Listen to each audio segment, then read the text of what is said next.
Les activités extérieures sont des façons intéressantes de développer les habiletés motrices de votre enfant, mais aussi ses capacités de concentration et la gestion de ses émotions.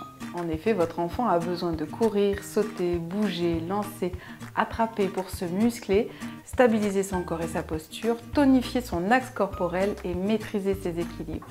Plus il est amené à expérimenter son corps dans le mouvement structuré, plus il gagne en habileté motrice et peut accéder à des réussites valorisantes. Lorsque vous sortez jouer avec votre enfant, il est bon de varier les situations et les explorations motrices.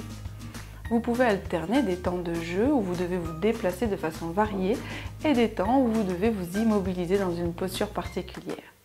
Lorsque les beaux jours arrivent, profitez-en pour faire des jeux comme des jeux de quilles finlandaises ou de pétanque.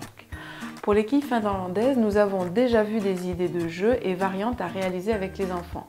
Je vous invite donc à visionner la vidéo pour profiter de cette activité pendant cette période où les jours rallongent.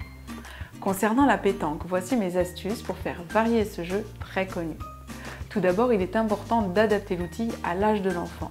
Les boules utilisées par les adultes sont souvent trop lourdes et trop grosses. Elles peuvent aussi se révéler dangereuses car en métal et cela peut faire mal aux petits doigts et aux petits pieds.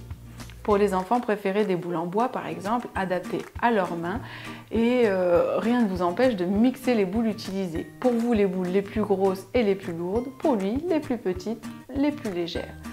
Comme vous le savez, le but est de placer le plus de boules proches du cochonnet.